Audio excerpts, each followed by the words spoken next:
Say it with me, boys. Rangers win, baby. 5-3 over the Columbus Blue Jackets. A huge win considering that this game did not start pretty by any stretch of the imagination. The first period was abysmal by the Rangers. They came out weak, not winning board battles, making sloppy turnovers, allowing chances to come the other way. It was a awful first period for the Rangers. And now that I think about it, I should have got the TSN box score up for it because they provide the shots per period, and for whatever reason, the NHL website doesn't because, it's 2021. Why would we have the stats that people care about, right? Why would we? But huge win. And obviously, the main concern coming out of this game off the rip is Igor Shesterkin right now because of the fact that he ended up getting absolutely leveled. And I mean leveled in the third period before the game ended here. And it's scary to see because obviously there was talks from Gallant of perhaps he's going to start both games of the back-to-back. He didn't rule that out. Well, now it might not happen, but I believe that he was taken out just because of concussion protocol. I don't think that he's going to suffer a long-term injury. I think that's just truly what it was. But hopefully it's just that and it's nothing too serious. But things were ugly in this one, the first period. I mean, what were the shots? 12-9. That does not really show at all how the Rangers were in the first period because it was ugly, losing a lot of board battles. Like I said, it started with a goal that you had from Voracek and Bjorkstrand with the apple. Sillinger gets it, and it was a weird power play goal. First of all, Blais taking a really dumb penalty. That was a stupid cross-check penalty to take there. So not the best look there at all. But then Voracek gets Trouba to screen his own goalie. He does a little R1, L1 on one knee animation from Chell, and he's not going to stop that. Instead of playing the body, he tries to do that, and Igor can't see the puck. That goes in 1-0 Blue Jackets, and things were ugly. You had Panarin with a really bad play along the boards. He was just sitting there at the blue line, and then for a couple seconds, then you have a 2-on-1 the other way from Columbus. It was not a good look there, but he did redeem himself a little bit after that because from Fox and Strome, Panarin gets it. Fox with a great setup there, and well, great feed from Strome to Fox. Fox finds it. Panarin almost missed the open net there, though, which was very concerning. But we will take that. We will take that indeed, as I'm just trying to pull some stuff up here, and I'm getting distracted. So sorry about that. But second period, they looked a little bit better to start. You did have a goal that Shesterkin definitely should have saved from Robinson. Robinson scored it, assisted by Bean and Werenski. He definitely should have got the save on that. It was not the best of looks there for Shesterkin. It goes over his shoulder. It goes up against the jersey a bit. Not a good goal to allow for Igor Shesterkin. That was probably that you could argue that was the worst goal that he's let up this season. You could argue that because it wasn't the defense's fault there, but you do have how about this? How about this? 40 seconds later, Chris Kreider scores from Jacob Trouba. Trouba, how about that? How about that? And then Panarin scores literally seconds later from Strome. And then you have Trouba who scores from Barclay Goodrow and Julian Gauthier. Jacob Trouba.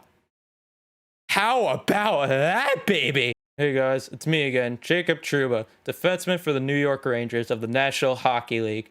And I do still wear number 8, as a matter of fact. And I still do have AA on my sweater.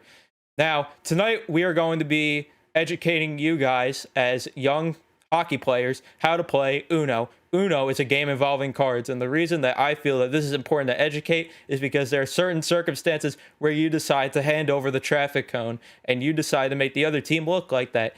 So tonight we're going to be doing that, and this is going to be with my buddy Chris Kreider, the future captain of the New York Rangers.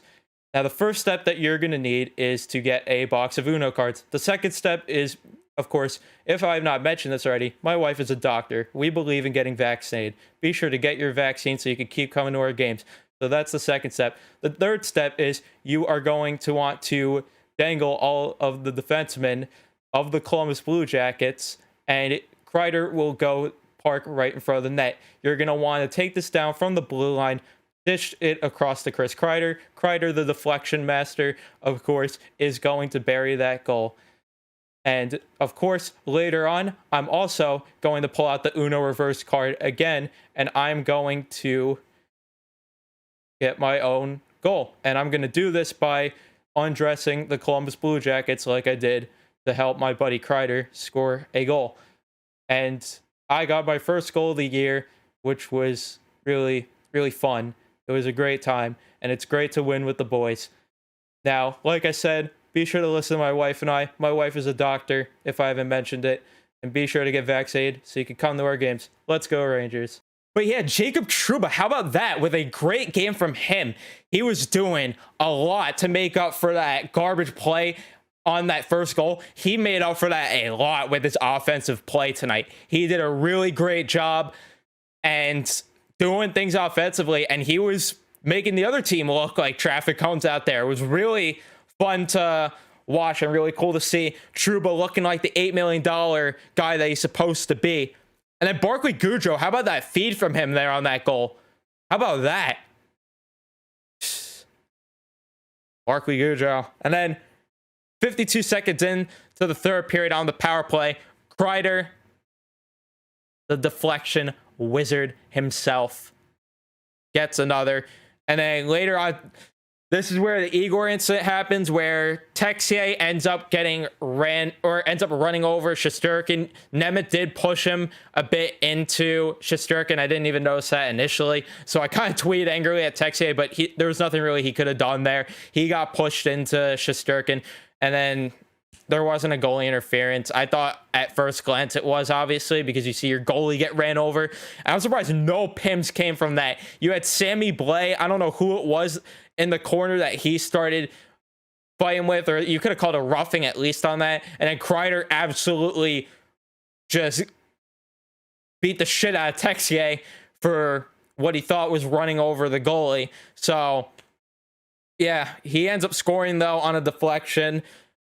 And the Rangers need to have Georgiev come in. Shesterkin looked fine, though, when he got up. He wasn't slow getting off the ice or anything. That's why I'm saying that I'm not concerned, or I'm not going to overly be concerned. I believe that's just concussion protocol. I think that he's going to end up being fine from this, but we'll have to wait and see. Hopefully, it's the best. And I will actually look on Twitter quickly to see if there is maybe a update on Shesterkin. I don't believe there is. I don't believe that they've had the media speak to Gallant yet. So, yeah, does not look like it. So, yeah, overall, though, yeah, I mean, hopefully he's fine. Georgiev ended up holding down the fort. Not that he faced really a lot of shots. The Rangers kept the offensive zone pressure going. They did get outshot in the third period, 17-13, which I don't think that really shows how they played in the third period. I thought the third period they were actually really sharp. It was mostly the power play that they gave some good opportunities to. And then, of course, when they pulled the goalie, the Blue Jackets at the end, that's where they got some opportunities. And I was hoping Kaka would score that empty net goal just to help him get the monkey off his back a little bit here. But that didn't end up happening, unfortunately. But he was being unselfish, and he wanted Panarin to get the hat trick, it seemed like there.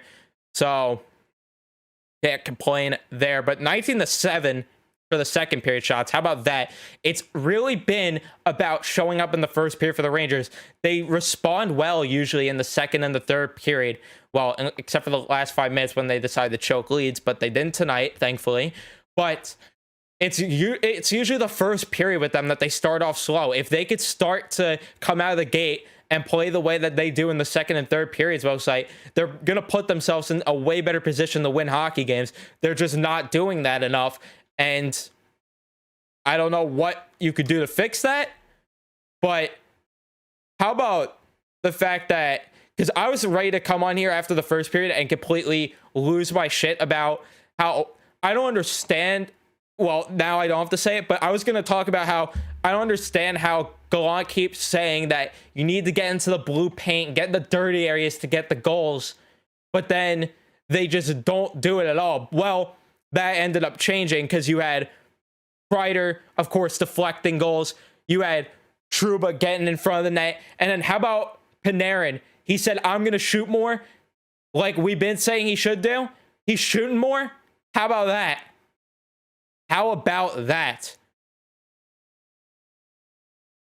In terms of individual performances, I don't really have to say much. Everyone had a really solid game tonight. The third line of course, Lafreniere, who's even centering. Oh, yeah, Barclay Goodrow was centering it. Lafreniere, Goodrow, and Gauthier. I think that line's going to look a lot better when Hedl comes back, but honestly, they were the worst line, but they didn't do that bad. The third period, I thought they had 2 really good shifts, but other than that, we didn't get really enough looks for me to say they were terrible out there.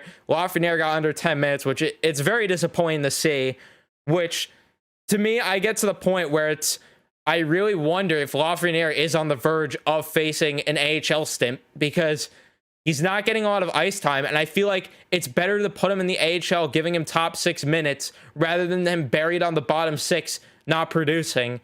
I think that maybe a short AHL stint might be beneficial for him. And that's coming from someone that is a huge Lafreniere fan, and that he's my favorite player. So I think that maybe an AHL stint might be beneficial for him, honestly. I really do think that. But we will see if anything happens. How about that fourth line, though? They've been so good all year. I've been stressing it a lot, but they need to get some more shifts out there.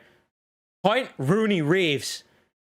Their forecheck is insanely good. 7 hits for Reeves. He almost got one tonight. He had a great chance, but a great kick save by Merzlikins. You had Kreider also on an early chance that missed because of a great save. Just couldn't lift the puck there. And then he almost made the great stick save on Panarin. And I really wonder if Merzlikins makes that stick save on Panarin, if that changes the game at all in terms of the momentum. Because for the Rangers, with how bad they played in the first period, to go down 1-0 in the intermission and then let up a somewhat early second period goal, that could really shake momentum, being down 2-0 versus a 2-1 game. So I wonder what that had to do with anything. But all the lines were firing on all cylinders. Panarin especially, though. He was electric. Hunt, 7 shots on goal. Are you kidding me? Everyone was firing on all cylinders tonight. Trouba, great night. Fox and Lindgren, another day at the office. I love how Fox just casually picks up 2 assists and nobody talks about it because he's Adam Fox. It's funny to me. It's really funny to me. Keandre Miller, great game. Nemeth, I thought, had a pretty good game. 4 shots on goal. Putting the body on the line. I like it. Niels Lundqvist probably was the worst out of the defensive group, but he didn't have the worst game still. But yeah, Georgiev had 2 saves. The shots on goal were 41-36 in favor of the Rangers. Yes, we outshot our opponent. Yes, we won in the faceoff dot 55-46.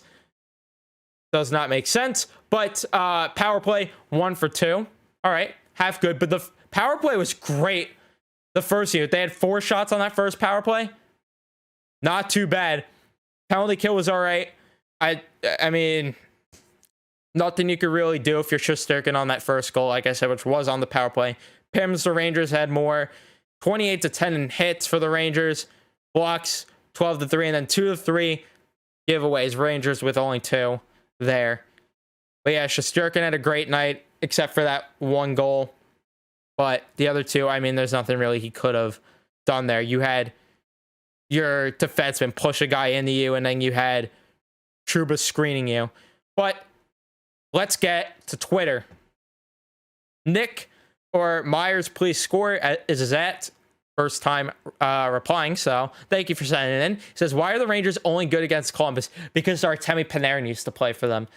No, in all seriousness, I don't know what it is. I mean, I guess they have their number, although hopefully if we face them in the playoffs, it's not a scenario like Carolina where we had their number all of the regular season, and then in the playoffs, obviously we know what happened there. It led to Lafreniere, but I did not mean to... I didn't mean for the cringy rhyme there. But it's not going to lead to a number 1 draft pick again. So hopefully, if we do end up, if we play this way against Columbus all year, hopefully we don't have that sort of collapse like we did against Carolina. Dylan Vincent says, why does Kreider not, or why doesn't Kreider have the C yet? I was basically just rewording it, but it's the same thing.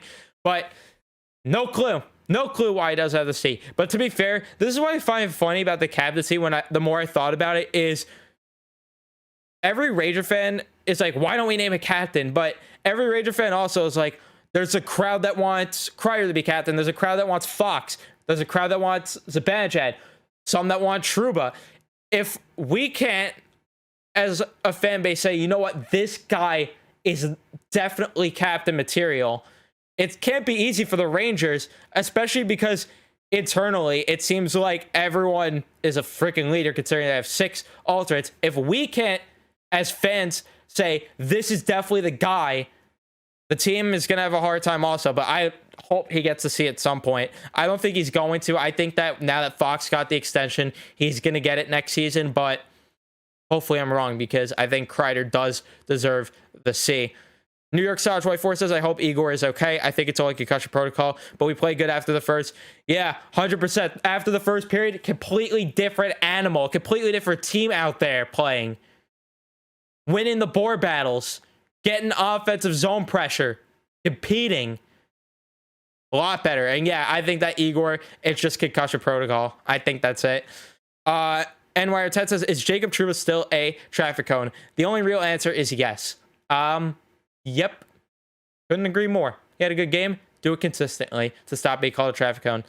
Ryan Russ, thank you for sending this in. First time. Says, Jacob Trouba was outstanding tonight. I know people give that man a lot of shit, but he was just dominant with and without the puck. Yeah, I agree that tonight was probably...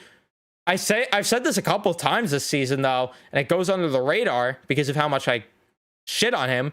But when he's good, he looks like that $8 million defenseman. It's just that when he's bad, he looks like he shouldn't even be in the NHL. That's the problem here. You don't know what you're getting on a given night. One night you're getting the guy that should be making $8 million. One night you're getting a guy that looks like he belongs in the AHL. There's no in between with him. If he could be in between and then flashes of the $8 million guy, it would be spectacular, but he's just not doing that. But yeah, I agree that tonight was probably his best night as a Ranger, honestly. Aside from that one defensive play, the way he was after, the way he responded, it was great to see. But that's it for this one. Hope you guys enjoy. Leave a like, subscribe if you're new, turn notifications on, and I will see you guys in the next one.